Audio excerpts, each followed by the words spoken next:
క్షణక్షణ పోరాటం కనకన ప్రజాపక్షం జనసైనిక్ న్యూస్ కి స్వాగతం. ముందుగా హెడ్లైన్. 10% దళారీ తంబలపల్లె మాజీ ఎమ్మెల్యే జి శంకర్ యాదవ్ సారాయి సూరిగాడిలా పేరు పొందిన కొరబలకోట సురేంద్ర పెద్దిరెడ్డికి ఊడిగం చేసే శ్రీనాథ్ రెడ్డి మీరా పార్టీ గురించి నా గురించి మాట్లాడేది. తెలుగుదేశం పార్టీని కార్యకర్తలను తంబలపల్లెలో నాశనం చేయాలనే మీ కుయుక్తులు చెల్లవు. అంగళ్లలో సాక్షాత్తు చంద్రబాబు మీద దాడులు జరిగితే ఎక్కడ దాక్కున్నారు? ఒక్కరోజైనా పెద్దిరెడ్డి అక్రమాలపై ప్రశ్నించిన పాపాన పోని మీరా మమ్మల్ని ప్రశ్నించేది? తంబలపల్లె టీడీపీ సమన్వయకర్త కార్వాన్ మల్లికార్జున నాయుడు ఫైర్. విఖ్యాత రిషి వ్యాలీ సమీపంలోని ప్రఖ్యాత గోల్డెన్ వ్యాలీ ఇంజనీరింగ్ కళాశాలలో అత్యున్నత అడ్మినిస్ట్రేటివ్ స్టాఫ్ నియామకం. నాణ్యమైన విద్య, వినూత్నమైన టెక్నాలజీ, అంతర్జాతీయ ప్రమాణాలు నెలకొల్పడమే లక్ష్యం. బోధనేతర మానవ వనరులతో అత్యుత్తమ ఫలితాల సాధనకు కృషి. గోల్డెన్ వ్యాలీ విద్యా సంస్థల చైర్మన్ ఎన్వి రమణారెడ్డి వెల్లడి. టీవీఎస్ న్యూ మోడల్ ద్విచక్ర వాహనాలు ప్రారంభించిన ఎమ్మెల్యే షాజహాన్ బాషా. 150 కిలోమీటర్ల మైలేజీ ఇచ్చే electrical iQube, 110 CC Jupiter TVS అత్యున్నత నాణ్యత. 4 దశాబ్దాలుగా వినియోగదారుల నమ్మకానికి brand ambassador Shri Raghavendra TVS showroom యజమానిగా, సీనియర్ టీడీపీ నాయకుడిగా జోడు గుర్రాలపై విజయం సాధించిన సంగం శ్రీనివాసులు అంటూ ప్రశంసలు. డీటెయిల్స్ చూస్తే విఖ్యాత రిషి వ్యాలీ సమీపంలోని ప్రముఖ ఇంజనీరింగ్ కళాశాల గోల్డెన్ వ్యాలీ ఇంజనీరింగ్ కళాశాలకి ప్రిన్సిపల్, డైరెక్టర్, ఎంబీఏ ప్రిన్సిపల్ మరియు అడ్మినిస్ట్రేటివ్ ఆఫీసర్ల నియామకం చేసినట్లు కరెస్పాండెంట్ రమణారెడ్డి స్పష్టం చేశారు. గోల్డెన్ వ్యాలీ ఇంజనీరింగ్ కళాశాలలో 2024 సెప్టెంబర్ 23న ఐఐటి రూర్కీలో మెకానికల్ అండ్ ఇండస్ట్రియల్ ఇంజనీరింగ్ లో డాక్టరేట్ డిగ్రీ పొందిన డాక్టర్ నారాయణ స్వామిని ఇంజనీరింగ్ ప్రిన్సిపల్ గా నియమించడం జరిగిందన్నారు. అసిస్టెంట్ మరియు అసోసియేట్ ప్రొఫెసర్ గా అనుభవం, అంతర్జాతీయ ప్రచురణలు మరియు పేటెంట్లు కలిగిన నారాయణ స్వామి మాట్లాడుతూ మెరుగైన విద్య మరియు వినూత్నమైన టెక్నాలజీతో విద్యార్థులకు అందించడమే మా గోల్డెన్ వ్యాలీ ధ్యేయమన్నారు. శ్రీ వెంకటేశ్వర యూనివర్సిటీలో population studies and social works విభాగంలో డాక్టరేట్ పొంది ఏపీ సెట్ అర్హత సాధించి 3 పోస్ట్ డాక్టరేట్ ఫెలోషిప్ సాధించిన డాక్టర్ బి రవీంద్రని అడ్మినిస్ట్రేషన్ డైరెక్టర్ గా నియమించడం జరిగింది. 13 సంవత్సరాల అనుభవం కలిగి ఆఫ్రికాలోని ఇథోపియా దేశంలో సోషల్ విభాగంలో ప్రొఫెసర్ గా మరియు అంతర్జాతీయ జర్నల్ ఎడిటోరియల్ బోర్డ్ మెంబర్ గా ఎన్నికై ప్రాజెక్ట్ డైరెక్టర్ గాను చేశారు. ఈ సందర్భంగా డైరెక్టర్ మాట్లాడుతూ కళాశాలని అభివృద్ధి పదంలో తీసుకెళ్లడానికై కృషి చేస్తామన్నారు. ఎంబీఏ విభాగంలో డాక్టరేట్ పొందిన డాక్టర్ మధుసూదన్ ని ఎంబీఏ వైస్ ప్రిన్సిపల్ గా 12 సంవత్సరాల అనుభవం కలిగి యూజీసీ నెట్ మరియు ఏపీ సెట్ లో అర్హత సాధించిన మధుసూదన్ మాట్లాడుతూ ఎంబీఏ విభాగాన్ని ఆధునిక పంథాలో నడిపిస్తామని పేర్కొన్నారు. బీటెక్ జేఎన్టీయూఏ లో బీటెక్ మరియు విక్రమ సింహపురి యూనివర్సిటీ నుండి ఎంబీఏ పూర్తి చేసిన డి నవీన్ ను అడ్మినిస్ట్రేటివ్ ఆఫీసర్ గా నియమించడం జరిగింది. ఈ సందర్భంగా కళాశాల చైర్మన్ ఎన్వి రమణారెడ్డి మాట్లాడుతూ ఈ కొత్త బృందంతో కళాశాలలోని బోధనేతర మానవ వనరులని సక్రమంగా వినియోగించి కళాశాలని మెరుగైన దిశలో నాణ్యమైన విద్య మరియు వినూత్నమైన టెక్నాలజీతో ముందుకు తీసుకెళ్లగలరని విశ్వాసం వ్యక్తం పరిచారు.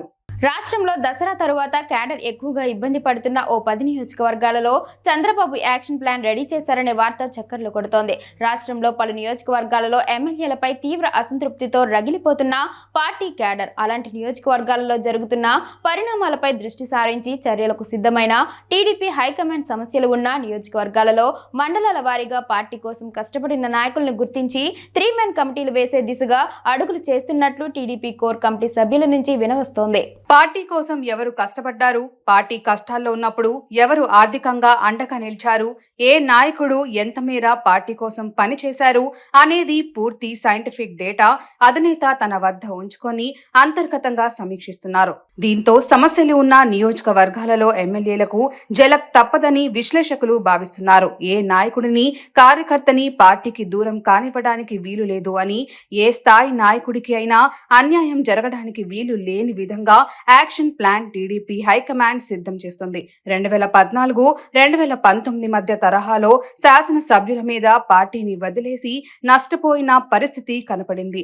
మరలా అదే విధంగా వ్యవహరిస్తే కొన్ని నియోజకవర్గాలలో ఎమ్మెల్యేలు చేసే అరాచకాలు, అక్రమ సంపాదన, క్యాడర్ ని నిర్లక్ష్యం చేయడం వంటి చర్యలతో రాబోయే ఎన్నికలలో పార్టీ తీవ్రంగా నష్టపోతుంది అని అధిష్టానం భావిస్తుంది. ముఖ్యంగా పార్టీ సెంట్రల్ ఆఫీస్ కి కనుక ఎమ్మెల్యే వలన ఇబ్బంది పడుతున్నామని, కానీ ఏదైనా సమస్య ఎమ్మెల్యే పరిధిలో ఉన్నప్పటికీ కూడా పరిష్కరించలేకపోవడం, కొన్ని చోట్ల కార్యకర్తలు ఆగ్రహంతో కట్టలు తెంచుకొని రోడ్లపైకి రావడం, మీడియా ముందు వారి ఆవేదన వెళ్లబుచ్చటం వంటి వాటి గురించి సదరు ఎమ్మెల్యేలపై చంద్రబాబు తీవ్ర ఆగ్రహం వ్యక్తం చేస్తున్నారు. మీరు మీ నియోజకవర్గాలలో సమన్వయం చేసుకోలేకపోవడం వలనే కదా వారు సెంట్రల్ ఆఫీసు వరకు వచ్చి వేడుకుంటున్నారు. దీనిపై సదరు ఎమ్మెల్యేలను ఉద్దేశించి ఇంత అసమర్థంగా ఉన్నారా, ఒంటెద్దు పోకడ మంచిది కాదు అని ఆ ఎమ్మెల్యేలపై అధినేత ఆగ్రహిస్తున్నారు. రాజకీయాల్లో భేదాభిప్రాయాలు ఉండటం సహజం. వాటిని చర్చించుకొని సమన్వయం చేసుకోవాలి. అంతేకాని క్యాడర్ ను గాలికి వదిలేస్తా అంటే పార్టీ హైకమాండ్ చూస్తూ ఊరుకోదు అని కొందరు సీనియర్ నేతలకు బాబు చురకలు అంటించారు అని తెలిసింది. దీంతో కొందరి ఎమ్మెల్యేల పనితీరును పార్టీ ఇంటెలిజెన్స్ టీంల ద్వారా సమాచారాన్ని అధినేత ఇప్పటికే తెప్పించుకుంటున్నారు. కొంత సమయం వేచి చూసి సరిదిద్దుకుంటారా సరే, లేదంటే పార్టీ సొంత యాక్షన్ ప్లాన్ తో నియోజకవర్గాలలో పార్టీని, క్యాడర్ ని బలోపేతం చేయాలనే ఆలోచనలతో ఉన్నారు. విజయదశమి తర్వాత దీనిపై అధినేత పార్టీ ముఖ్య నేతలతో చర్చించి ముందుగా మరి క్యాడర్ ఎక్కువగా ఇబ్బంది పడుతున్న ఓ 10 నియోజకవర్గాలలో దీన్ని అమలు చేయాలని భావిస్తున్నారు. అధినేత ఇలాంటి నిర్ణయాలు తీసుకొని కార్యకర్తలను, క్యాడర్ ను కాపాడటం మున్ముందు కూడా పార్టీకి మంచి రోజులు ఉంటాయి అని టీడీపీ క్యాడర్ హర్షం వ్యక్తం చేస్తున్నారు. సమంతను తన దగ్గరకు పంపమని కేటీఆర్ నాగార్జునను అడిగారు. సమంతను కేటీఆర్ దగ్గరకు వెళ్లమని నాగార్జున వాళ్ళు ఒత్తిడి పెట్టారు. కేటీఆర్ దగ్గరకు వెళ్లటం ఇష్టం లేదని సమంత తెగేసి చెప్పింది. కేటీఆర్ దగ్గరకు వెళ్ళకపోతే ఇంట్లో ఉండొద్దని చెప్పడంతోనే సమంత ఇల్లు విడిచి నాగ చైతన్యకు విడాకులిచ్చి బయటకు వచ్చేసిందని తెలంగాణ మంత్రి కొండా సురేఖ చేసిన వ్యాఖ్యలు తీవ్ర దుమారాన్ని రేపాయి. అసలు ఏమి జరిగిందని చాలా మంది చర్చించుకుంటున్నారు. సినిమా హీరోయిన్లపై కేటీఆర్ కన్ను వేయడంతో చాలా మంది తమ కెరియర్ ముగించి పెళ్లిళ్లు చేసేసుకున్నారు. ఈ వ్యాఖ్యలు చేసింది దేవాదాయ శాఖ మంత్రి కొండా సురేఖ. ఇప్పుడు సురేఖ చెప్పిన ఈ మాటలు సంచలనంగా మారాయి. కేటీఆర్ పై బుధవారం ఉదయం నుంచి మండిపోతూ మీడియా సమావేశాల్లో మాట్లాడుతున్న సురేఖ సాయంత్రం పై వ్యాఖ్యలు చేయడంతో పెద్ద ఎత్తున కలకలం రేగుతోంది. ఇంతకీ సమంతను కేటీఆర్ దగ్గరకు వెళ్లమని నాగార్జున, చైతన్య ఎందుకు ఒత్తిడి పెట్టారు? ఎందుకంటే ఎన్ కన్వెన్షన్ సెంటర్ ను కూల్చకూడదంటే సమంతను తన దగ్గరకు పంపాల్సిందే అని కేటీఆర్ కండిషన్ పెట్టారని సురేఖ చెప్పారు. డ్రగ్స్ కేసులు ఇరుక్కున్న ఎంతో మంది హీరోయిన్ల గుట్టు మట్లను కేటీఆర్ దగ్గర పెట్టుకున్నారట. ఫోన్ ట్యాపింగ్ చేయించిన వాటిల్లో హీరోయిన్ల ఫోన్లు కూడా ఉన్నాయట. ఆ ఫోన్ సంభాషణల ఆధారంగా హీరోయిన్లను కేటీఆర్ బ్లాక్ మెయిల్ చేస్తున్నట్లు మంత్రి మండిపడ్డారు. సమంతతో క్లోజ్ గా ఉన్నారు కాబట్టే సమంతను చేనేతకు బ్రాండ్ అంబాసిడర్ గా కేటీఆర్ నియమించినట్లు చెప్పారు. హీరోయిన్లను బ్లాక్ మెయిల్ చేసి కేటీఆర్ తన దగ్గరకు పిలిపించుకునే వాళ్ళని కొండా సురేఖ ఆరోపించారు. అధికారాన్ని అడ్డం పెట్టుకొని ఫోన్ ట్యాపింగ్ ద్వారా కేటీఆర్ ఇలాంటి పనులు చేసినట్లు మంత్రి చెప్పారు. రకుల్ ప్రీత్ సింగ్ తో పాటు మరికొందరు హీరోయిన్లు కూడా వివాహం చేసుకుని ఫీల్డ్ లో నుంచి బయటకు వెళ్లిపోవడానికి కూడా కేటీఆర్ఏ కారణమని మంత్రి ఆరోపించారు. ఆధారాల గురించి అడిగినప్పుడు ఆధారాలు అవసరం లేదని అందరికీ తెలిసిన విషయాలే అని కొండా సురేఖ చెప్పడం కొసమెరుపు. దీంతో నాగార్జున ఫ్యామిలీలో తీవ్ర దుమారం చెలరేగింది. సినీ హీరో నాగార్జున తన కెరీర్ లో చాలా సినీ హీరోయిన్లను తన వ్యాపారాలకు ఉపయోగించుకున్నారనే ఆరోపణలు ఉన్నాయి. ఒకప్పుడు స్టార్ హీరోయిన్ గా వెలుగొందిన తబు నాగార్జునను నమ్మి పెళ్లి కూడా చేసుకోకుండా ఉండిపోయిందంటారు. అలాగే శ్రియా, అనుష్క, అనసూయ, హేమ వంటి వారిని తమ వ్యాపార భాగస్వామ్యులతో కలిసి తిప్పేవారనే టాక్ కూడా ఉంది. ఇదిలా ఉంటే టెన్నిస్ స్టార్ సానియా మిర్జాతో కేటీఆర్ సన్నిహితంగా ఉండేవారనే చర్చ అప్పట్లో గొప్పమంది. ఇలా నాగార్జున, కేటీఆర్లు, సినీ హీరోయిన్లు, లేడీ సెలబ్రిటీలతో ఉన్న సాన్నిహిత్యంపై 2 తెలుగు రాష్ట్రాల్లో తీవ్ర చర్చ జరుగుతోంది. మదనపల్లిలో టీవీఎస్ న్యూ మోడల్ ద్విచక్ర వాహనాలు ప్రారంభించిన ఎమ్మెల్యే షాజహాన్ బాషా వినియోగదారులకు మెరుగైన సేవలతో విశేష ప్రజాదరణ. శ్రీ రాఘవేంద్ర టీవీఎస్ షోరూమ్ అధినేత సంగం శ్రీనివాసులు మదనపల్లి పట్టణం పొంగునూరు రోడ్డులో గల శ్రీ రాఘవేంద్ర టీవీఎస్ షోరూమ్ లో కొత్తగా మార్కెట్లోకి వచ్చిన 150 కిలోమీటర్లు మైలేజీ వచ్చే ఐక్యూబ్ మరియు 110 సీసీ జూపిటర్ ద్విచక్ర వాహనాలను ఎమ్మెల్యే మహమ్మద్ షాజహాన్ బాషా గురువారం విడుదల చేశారు. స్థానిక శ్రీ రాఘవేంద్ర టీవీఎస్ షోరూమ్ అధినేత సంగం శ్రీనివాసులు అధ్యక్షతన జరిగిన ఈ కార్యక్రమానికి ముఖ్య అతిథిగా హాజరైన ఎమ్మెల్యే షాజహాన్ బాషాకు పుష్పగుచ్చం అందించి పూలమాల దుస్సాలువాతో సన్మానించి ఘనంగా స్వాగతం పలికారు. అనంతరం మారుతున్న కాలానికి అనుగుణంగా వినియోగదారుల బడ్జెట్ అభిరుచిని దృష్టిలో ఉంచుకొని కొత్తగా మార్కెట్లోకి వచ్చిన టీవీఎస్ కంపెనీ ద్విచక్ర వాహనాలను ఎమ్మెల్యే లాంఛనంగా ప్రారంభించడం జరిగింది. ఈ సందర్భంగా ఎమ్మెల్యే మాట్లాడుతూ దసరా వేడుకల్లో భాగంగా టీవీఎస్ కంపెనీ సరికొత్త పిక్చర్తో కొత్త మోడల్ ద్విచక్ర వాహనాలు మార్కెట్లోకి తీసుకురావటం జరిగిందన్నారు. కంపెనీ డీలర్గా వినియోగదారుల నమ్మకాన్ని చురగొన్న సంగం శ్రీనివాసులు వ్యాపార రంగంలో మరింత ఉన్నత స్థాయికి చేరుకోవాలని ఆకాంక్షించారు. అలాగే తెలుగుదేశం పార్టీ సీనియర్ నాయకుడిగా టీవీఎస్ కంపెనీ డీలర్గా సమర్థవంతంగా రాణిస్తూ వినియోగదారులకు సకాలంలో సేవలు అందించడంలో అందరి ఆదరాభిమానాలు చురుగొన్నారని కితాబునిచ్చారు. సంగం శ్రీనివాసులు మాట్లాడుతూ ఐక్యూబ్ ద్విచక్ర వాహనానికి ఒకసారి ఛార్జింగ్ పెడితే 150 కిలోమీటర్లు ప్రయాణించవచ్చన్నారు. ఇందులో ఎక్కడ అగ్ని ప్రమాదాలు సంభవించే అవకాశం లేదన్నారు. ₹1,00,000 నుండి వినియోగదారులకు ద్విచక్ర వాహనాలు అందుబాటులో ఉన్నాయని వెల్లడించారు. అలాగే జూపిటర్ 110 సీసీ లీటర్కు 62 కిలోమీటర్లు మైలేజీ వస్తుందన్నారు. తాము 1984లో సంగం ఆటోమొబైల్స్ ప్రారంభించి అనంతరం శ్రీ రాఘవేంద్ర టీవీఎస్ షోరూమ్ ఏర్పాటు చేసి ఇప్పటి వరకు 1,00,000 వాహనాలను వినియోగదారులకు అందించడం జరిగిందని వివరించారు. ఇదే విధమైన సహాయ సహకారాలు మున్ముందు అందించాలని కోరారు. వినియోగదారులకు మెరుగైన సేవలు అందించడంలో తాము ఎల్లప్పుడూ ముందుంటామని పేర్కొన్నారు. ఈ కార్యక్రమంలో నాదెళ్ల విద్యాసాగర్, నాదెళ్ల శివ, రాజేష్, హరి, బాలుస్వామి, నవీన్ చౌదరి, దారం అనిత, నాగార్జున బాబు, ఎస్ఏ మస్తాన్, చంద్రశేఖర్, మహర్షి, మహమ్మద్ ఖాన్, కత్తి లక్ష్మణతో పాటు పార్టీ నాయకులు, షోరూమ్ సిబ్బంది, వాహన వినియోగదారులు పాల్గొన్నారు. తంబలపల్లె టీడీపీ సమన్వయకర్త కార్వాన్ మల్లికార్జున్ సంచలన ప్రెస్ మీట్. 10% దళారి మాజీ ఎమ్మెల్యే జి శంకర్ సారాయి సురిగాడుగా పేరున్న కొరబలకోట సురేంద్ర కొడుకుతో దందాలు చేయించే శ్రీనాథ్ రెడ్లు తల్లి పాలు తాగి రొమ్ముగుద్దే ద్రోహులంటూ కార్వాన్ చేసిన వ్యాఖ్యలు రాజకీయ వర్గాల్లో ప్రకంపనలు సృష్టించాయి. తంబలపల్లి మాజీ TDP MLA G Shankar, Korabalakota TDP నేత సురేంద్ర, అలాగే పార్టీ నేత శ్రీనాథ్ రెడ్డిలను వైసీపీ కోవట్టులుగా తంబలపల్లి టీడీపీ సమన్వయకర్త కార్వాన్ మల్లికార్జున్ అభివర్ణించారు. గత ఎన్నికల్లో శకుని పాత్ర పోషించిన ఈ ముగ్గురిని టీడీపీ కార్యకర్తలు గమనంలో పెట్టుకున్నారని అన్నారు. ఎన్నికలలో ఓడిపోయి దేవదాసులాగా బెంగళూరులో పనిపాట లేకుండా కాలం దొర్లుస్తున్న జి శంకర్ ను తంబలపల్లె ఎమ్మెల్యేగా గెలిపించేకి టీడీపీ కార్యకర్తలు పడిన శ్రమను, కష్టాన్ని జి శంకర్ మంట గలిపాడని కార్వాన్ ఆవేదన వ్యక్తం చేశారు. పనుల కోసం, సేవల కోసం వచ్చిన టీడీపీ కార్యకర్తల దగ్గరే 10% కమిషన్ వసూలు చేసిన దళారి రాజాజీ శంకర్ అని ఆయన దెప్పి పొడిచారు. తల్లి లాంటి టీడీపీని వెన్నుపోటు పొడిచిన కొరబలకోట సారాయి సూరిగా పేరున్న నరేంద్ర, అలాగే మరో పసుపు నేత శ్రీనాథ్ రెడ్డిల వ్యవహారాలన్నీ ఇటు పార్టీ అటు కార్యకర్తలు గమనిస్తూ ఉన్నారని కార్వాన్ హెచ్చరించారు. వైసీపీ పెద్దిరెడ్డికి చాటుగా కొమ్ము కాస్తూ తంబలపల్లి టీడీపీని తుడముట్టించడానికే ఇలాంటి తల్లి పాలు తాగి రొమ్ములు గుద్దే రాజకీయ ద్రోహులకు రాజకీయ పతనం తప్పదని కార్వాన్ మల్లికార్జున్ తేల్చి చెప్పారు. నేను వీక్ క్యాండిడేట్ అని చెప్పుకొని వాళ్ళతో తిరుగుతే నేను వెనకటి తిరుగుతామా? వీక్ క్యాండిడేట్ అయినా ఎవరైనా తెలుగుదేశం పార్టీకి తంబలపల్లిలో ఎవరు లేనప్పుడు కూడా నిలబడినాము. ఈరోజు కూడా తంబలపల్లి నియోజకవర్గంలో కేడర్ కోసం ఎప్పుడు నిత్యం ఉంటానని చెప్తూ నువ్వు అంగళ్ళ గలాటాలో ఏం చేసినావు నువ్వు? మా నాయకుడు 73 సంవత్సరాలు మాజీ ముఖ్యమంత్రి రూట్లో పోతే నువ్వు అడ్జస్ట్ అయిపోయి పీలేరు నియోజకవర్గంలో, రాయచూరు నియోజకవర్గంలో, తంబాలపల్లి నియోజకవర్గంలో కేసులు పెడతారు. నీ మీద కానీ నీ అనుసరుల మీద కానీ పెట్టరు. నిజమైన టీడీపీ క్యాడర్ మీద పెట్టారు ఇక్కడ కూడా. నువ్వు ఒక్కరోజు జైల్లో కానీ ఒకరోజు జైల్లో ఉన్న వాళ్ళు పరామర్శించినావా? కేసులు పెట్టిన వాళ్ళు మాట్లాడినావా? వేరే నియోజకవర్గాలకు నా నియోజకవర్గం వచ్చినాక కేసులు పెట్టారు. ఏ రోజు ప్రెస్ మీట్ పెట్టావా?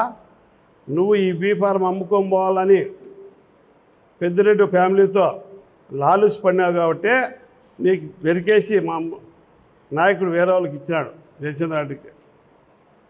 అదేవిధంగా జయచంద్రారెడ్డికి ఇచ్చిన తర్వాత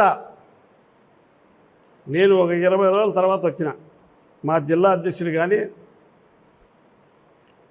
మా ఎమ్మెల్సీ గారు కానీ నువ్వు వాడికి పోవాలంటే మీరేం చేశారు? ఏ పొద్దు మారిపోతుంది, రేపు మారిపోతుంది, నేను వస్తా మన్నాడు వస్తా అని చెప్పి లాస్ట్కు నీ గ్రూప్ అంతా వైసీపీ వాళ్ళు తీసుకోలేదు కాబట్టి ఇక్కడే పెట్టి వాడిచ్చే ప్రయత్నం చేసావు. నువ్వు చదువులేకొచ్చి ఓటు ఎవరికి వేసినావు రా? ప్రమాణకం చేద్దాం. నేను ప్రమాణకం చేస్తాను, నువ్వు ఓటు వేయలే తెలుగుదేశానికి. నువ్వు అక్కడ వచ్చినే వైసీపీ లీడర్లు నీ ఇంట్లో పిలిచిపోయి మాట్లాడినావు ఆ రోజు. అది కూడా ఈరోజు చదువులో కూడా బయట చెప్తారు. ఒక నీ ఫ్యామిలీ తప్పక అందరూ కూడా అక్కడ కూడా బీసీలు అందరూ తెలుగుదేశానికి వేసినారు. నువ్వు అంత దుర్మార్గం బుద్ధి పెట్టుకొని నువ్వు ఎవరయ్యా? నిన్ను తీసుకొచ్చి మా డబ్బులు పెట్టి తెలుగుదేశం పార్టీ డబ్బులు పెట్టి ఎమ్మెల్యేని చేస్తే నీకు టికెట్ ఇలాదని చెప్పి నువ్వు తెలుగుదేశం ఆఫీసులని కొట్టిస్తావు, మమ్మల్ని కులమెత్తి తిట్టిస్తావు, మా లోకేష్ బాబుని తిట్టిస్తావు, చంద్రబాబు నాయుడు తిట్టిస్తావు. ఈరోజు గవర్నమెంట్ వచ్చిందని అక్కడికి వస్తే శ్రీనాథ్ రెడ్డి వాళ్ళ అన్న ఎవరో బంధువులు చనిపోతే అది చూడుకున్న శవరాజకీయాలు చేశారు మీరు. ఈరోజు చెప్తానా, తమ్మ నియోజకవర్గంలో ఎవరిదన్నా భూ కబ్జా చేసినా కానీ, ఎవరిదన్నా ఒక ఆస్తి పెరుక్కున్నా కానీ, ఒక ఎంప్లాయీ దగ్గర కమిషన్ తీసుకున్నా కానీ, ఒక ఎంప్లాయీ ట్రాన్స్పోర్ట్ డబ్బు తీసుకున్నా కానీ నా తల నీ నరుక్కుంటా. నువ్వు రా, ప్రూఫ్ చేయి. లేదంటే మీరు నమ్మిన గుడి సంగమేశ్వర గుడికి రాండి, మీరు ఇద్దరు దొంగలు, తోడు దొంగలు ఇద్దరు రాండి, నేను వస్తా.